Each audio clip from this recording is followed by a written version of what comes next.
नमस्कार, खबर एक्सप्रेस में आप सभी का स्वागत है। मैं हूं सविता। पेश है रात 9 बजे तक की बड़ी खबरें, लेकिन सबसे पहले खबरें महानगर की।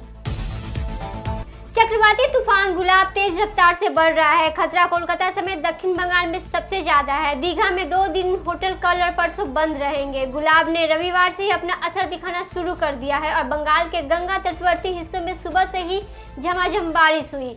मौसम विभाग की माने तो यह ओडिशा के गोपालपुर और आंध्र प्रदेश के विशाखापट्टनम के बीच कलिंगपट्टनम से टकराने वाला है। अलीपुर मौसम विभाग ने कहा कि इसका राज्य पर सीधा असर नहीं पड़ेगा। हालांकि दक्षिण बंगाल में मंगलवार और बुधवार को भारी बारिश की ऑरेंज चेतावनी जारी की गई है। इन परिस्थितियों को देखते हुए नवाने पूरी तरह से अलर्ट है। इमरजेंसी सेवा से जुड़ी कर्मचारियों की छुट्टी फिलहाल कैंसिल कर दी गई है। Storm Gulab right now is 180 km east southeast of Gopalpur and 240 km east northeast of Kalingapatnam. Present position is this.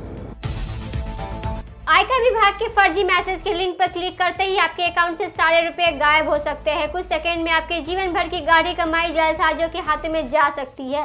जालसाजों के हाथ में आए इस नए मेलवायर के प्रति लोगों को केंद्र सरकार की Indian computer emergency response team द्वारा सतर्क किया जा रहा है। इस बारे में कोलकाता पुलिस की ओर से महानगर वासियों को सोशल मीडिया पर सतर्क किया जा रहा है। लोगों को कहा जा रहा है कि अगर कोई आयकर विभाग के नाम पर किसी तरह का मैसेज भेजता है तो उसके लिंक पर क्लिक ना करें।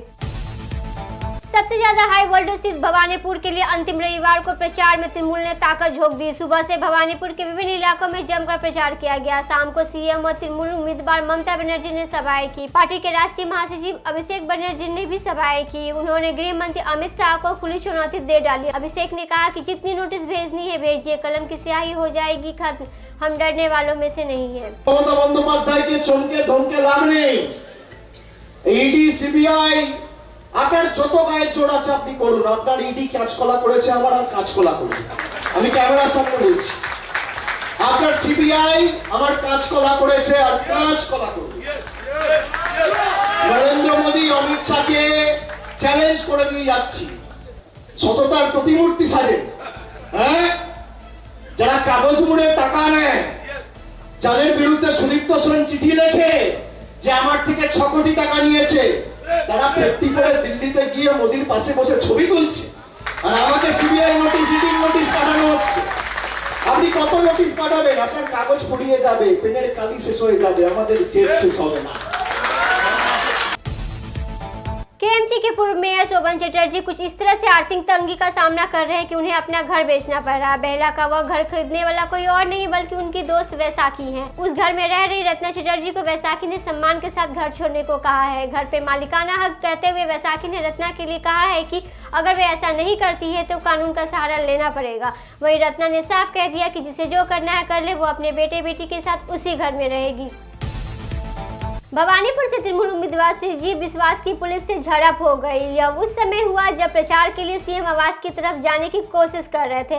माकपा के वरिष्ठ नेता सृजन चक्रवर्ती ने कहा कि उन्हें इलाके में मतदाताओं के बीच प्रचार करने का पूरा अधिकार है, लेकिन पुलिस उन्हें गैर कानूनी तरीके से रोक रही है। एक नजर जिले की खबरों की ओर। नदिया के हांसखाली में शनिवार की देर रात बीजेपी और टीएमसी समर्थकों के बीच जमकर झड़प हो गई। झड़प के दौरान दोनों पक्षों में गोलीबारी का भी आरोप है। दरअसल सबूत साथी योजना के तहत विद्यार्थियों को मुफ्त साइकिल वितरण को लेकर बीजेपी और टीएमसी के लोग आपस में भिड़ गए। विवाद इतना बढ़ गया कि दोनों पक्षों में गोलीबारी तक की नौबत आ गई। घटना के बाद मौके पर पहुंची पुलिस ने मामले को शांत करवाया तथा घायलों को अस्पताल में भर्ती करवाया। पूरे जिले के साथ ही जामुरिया में भी पुलिस कांस्टेबल की भर्ती प्रक्रिया के लिए परीक्षा ली गई। जामुरिया थाना क्षेत्र के कुल 10 परीक्षा केंद्र बनाए गए थे, जहां कुल 3333 विद्यार्थी रहे। परीक्षा के दौरान पुलिस प्रशासन की ओर से सुरक्षा के पुख्ता इंतजाम किए गए थे। आइए नजर डालते हैं देश दुनिया की खबरों पर।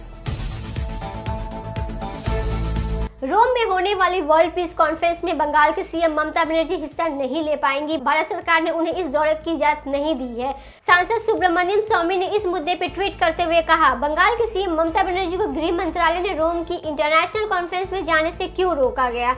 कौन सा कानून उन्हें जाने से रोकता है। ट्वीट में उन्होंने कहा कि लगता है कि मुझे संविधान के अनुच्छेद 19 पर एक क्लास लेनी चाहिए। इसके तहत यात्रा की आजादी भी मौलिक अधिकारों में से एक है। हाँ, उस वक्त युक्त बंदिशें लगाई जा सकती है। सुप्रीम कोर्ट ने कई ऐसे फैसलों पर इन प्रतिबंधों का जिक्र किया है, लेकिन मुख्यमंत्री के योग्य नहीं उनमें से एक नहीं है। देख लेते हैं मनोरंजन जगत की खबरें। ग्लोबल आइकन प्रियंका चोपड़ा ने शनिवार को ग्लोबल सिटीजन लाइव इवेंट में शिरकत की और शो को होस्ट किया। इस इवेंट का आयोजन पेरिस में आयोजित किया गया था। उन्होंने एफिल टावर के सामने खड़े होकर अपनी सोलो फोटो शेयर की। ब्लू ड्रेस में प्रियंका बेहद ही खूबसूरत लग रही थी। फोटो पे कई लोगों ने कमेंट किया। प्रियंका के पति निक जोन्स ने हॉट इमेजी के साथ अपनी पत्नी को कॉम्प्लीमेंट करते हुए लिखा, वाओ। धार्मिक खबरों पे एक नजर।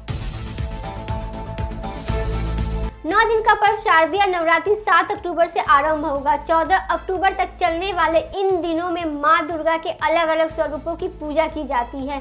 15 अक्टूबर को धूमधाम के साथ विजयदशमी यानी कि दशहरा मनाया जाएगा। मान्यता है कि इन दिनों में मां दुर्गा धरती पे आती है और भक्तों के सभी दुख दर्द को दूर करती हैं। अब तक के लिए इतना ही, फिर मिलते हैं रात 11 बजे। नमस्कार।